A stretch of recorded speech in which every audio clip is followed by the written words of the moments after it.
j'avais fait de la sociologie universitaire, personne n'aurait lu mes livres. Ouais, voilà. Donc déjà, moi j'essaye de faire de la sociologie populaire sans que ce soit simplificateur. Donc en fait, je prends des points importants et je les développe et je montre que tout ça s'articule et que ça fait une totalité. C'est le principe de la totalité dialectique. C'est-à-dire qu'en réalité, ces courts paragraphes dans mes bouquins forment un tout. C'est-à-dire qu'on voit bien que le féminisme, à un moment donné, ou le néo-féminisme a à voir avec une certaine dérive matriarcale, que cette dérive matriarcale a à voir avec la société marchande, que la société marchande a à voir avec une relation à l'Amérique. Donc, en fait, les gens donc, qui ont un cerveau, qui ont un cerveau qui fonctionne bien, arrivent à relier ces textes entre eux. Et si moi je fais un bouquin pour faire le lien, je fais un autre livre, qui est un livre universitaire de quelque part de trop haut niveau, et j'ai pas de lecteurs. Parce que les lecteurs en France pour la philosophie ou l'économie politique de pointe, c'est 1500. Il y a 1500 personnes qui sont capables de lire ce genre de livre. Moi, j'ai réussi parfois à être lu par 40 000 lecteurs, enfin 40 000 acheteurs, ce qui fait beaucoup plus. Et c'est ma fierté, c'est que j'ai réussi.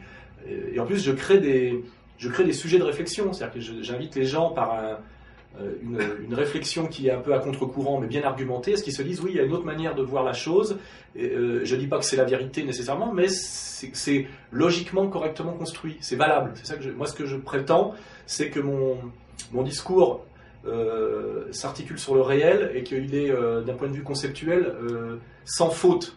Il n'y a pas de faute logique, quoi. Les syllogismes sont bons. Et donc je dis, est-ce que vous avez pensé que ça pouvait être ça? Par exemple, sur les gays, sur le féminisme, que ça pouvait aussi servir à ça, qu'il y a cette dimension que vous n'avez pas vue. Moi, j'aime bien montrer la face cachée. Hein, ce qui ne dit pas d'ailleurs, par exemple sur le féminisme, je ne dis pas qu'il n'y a pas eu d'émancipation des femmes, etc. Je ne dis pas que c'était mieux avant. Je dis, est-ce que l'émancipation des femmes, c'est pas aussi qu'à un moment donné, on avait besoin de mettre les femmes au travail pour qu'elles aient un salaire et pour qu'elles consomment?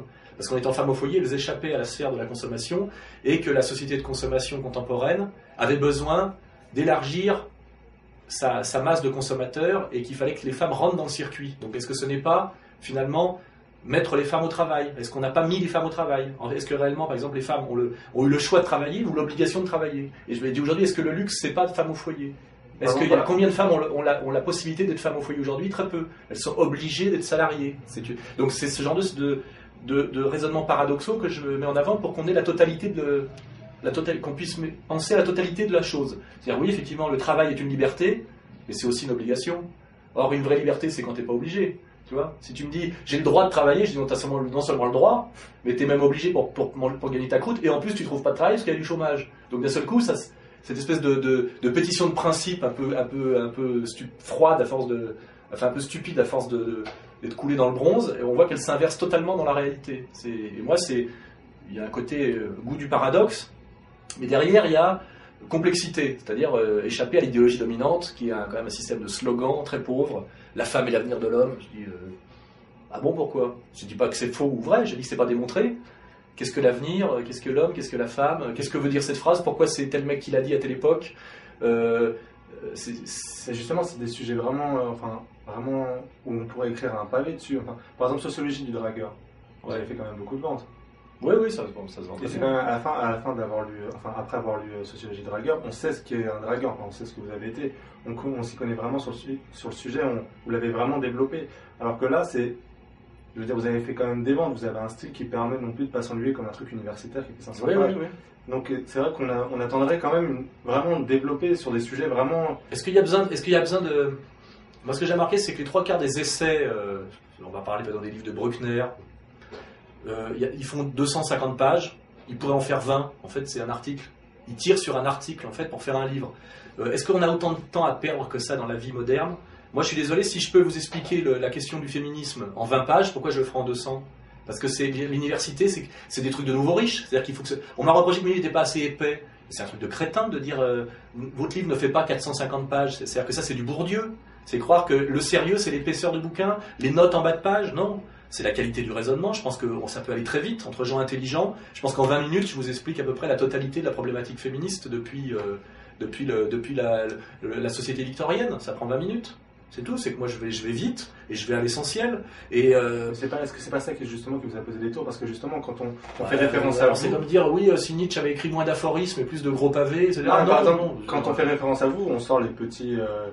Quand on sort de votre abécédaire, on en sort un, deux, je veux dire. Bien sûr, si on les sort, mais si on sort des phrases isolées de leur contexte de n'importe quel livre, ça fait toujours le même effet. On sait très bien que c'est fait pour ça.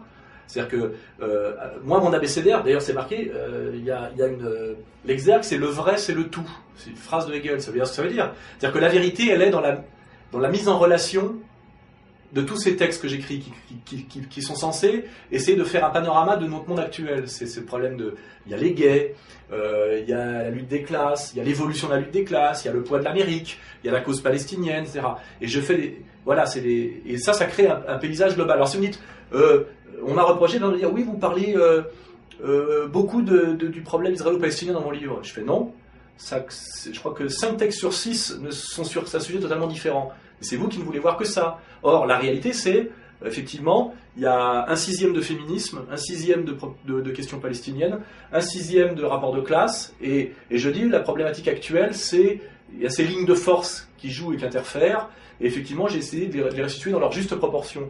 Mais celui qui est monomaniaque, mon adversaire, celui qui ne veut pas comprendre ou qui n'a pas intérêt à comprendre, il pointe du doigt la phrase qui ne lui plaît pas, et puis il insiste dessus. C'est des procédés qui ont toujours existé. Le problème, c'est je ne peux rien y faire. Moi. J'aurais pu écrire un bouquin universitaire de 450 pages, vous prenez une phrase, vous l'isolez de son contexte, ils font mieux que ça dans la presse, parce que parfois même, ils prennent la phrase, ils enlèvent des mots dedans, ils font des coupés-collés, et elle dit le contraire de ce qu'elle voulait dire au départ. Aude Lancelin, celle qui fait la minute blonde chez Culture et Dépendance, il y a beaucoup plus de dépendance que de culture, comme chacun a pu remarquer, s'est amusée dans un article du Nouvel Obs, pour démontrer que j'étais un auteur misogyne, je sais pas trop quoi, a dit que je faisais l'apologie du viol. Et comme elle n'a pas trouvé dans mes livres, parce que je fais pas l'apologie du viol dans mes livres, effectivement je parle de la complexité de la question du viol, en voyant que le viol, par exemple, dans l'affaire Mike Tyson, n'est pas la même problématique que le viol dans l'affaire Dutroux. C'est facile à comprendre. Et comme elle trouve pas les phrases qu'elle cherche, et qu'elle est paresseuse, et puis surtout qu'elle fait un travail de police, c'est-à-dire de destruction de flics instrumentalisés et d'idiotes, alors elle prend une phrase et elle enlève des mots dedans, vous voyez, et la phrase à la fin dit le contraire de ce que dit la mienne. Alors j'envoie au journal la vraie phrase, je dis je vous demande de mettre la vraie, puisqu'elle dit le contraire, et ils le font pas de droit de réponse. Alors à ce moment-là, qu'est-ce que je peux faire? C'est, si moi, dans ce qu'on se dit là, vous coupez des mots au montage, et je vous dis... si je vous dis j'ai croisé Jean-Marie Le Pen et j'ai voté Chevènement, vous coupez et puis ça dit j'ai voté Jean-Marie Le Pen, et puis que si je vous fais un procès en disant non, c'est vos mots, ils les agencent comme ils veulent parce qu'ils ont le libre choix de prendre ce qu'ils veulent dedans. Qu'est-ce que je peux répondre? Et en fait on en est là aujourd'hui en France, on en est strictement là, et la loi en est là, c'est-à-dire qu'on dit non, ils ont le libre à eux de choisir des extraits, mais si vous enlevez le ne pas, vous voyez, et que la négation d'une affirmation, on dit ils ont le droit d'enlever 2 mots dans la phrase, ça s'appelle un extrait. On en est là aujourd'hui, qu'est-ce que vous voulez que je fasse? Je ne peux rien faire, c'est-à-dire que je suis en justice. Mais je perds en justice, vous rigolez ou quoi? Vous croyez que ça existe la justice en France? Vous avez vu des pédophiles sérieux condamnés? Quand il y a le procès d'Outreau, c'est que des innocents pauvres qui partent au trou, alors que on sait que la pédophilie de riches, personne ne va jamais au trou. Je veux dire, il suffit de s'intéresser à ce genre de sujet, ça n'existe pas la justice, c'est une mascarade.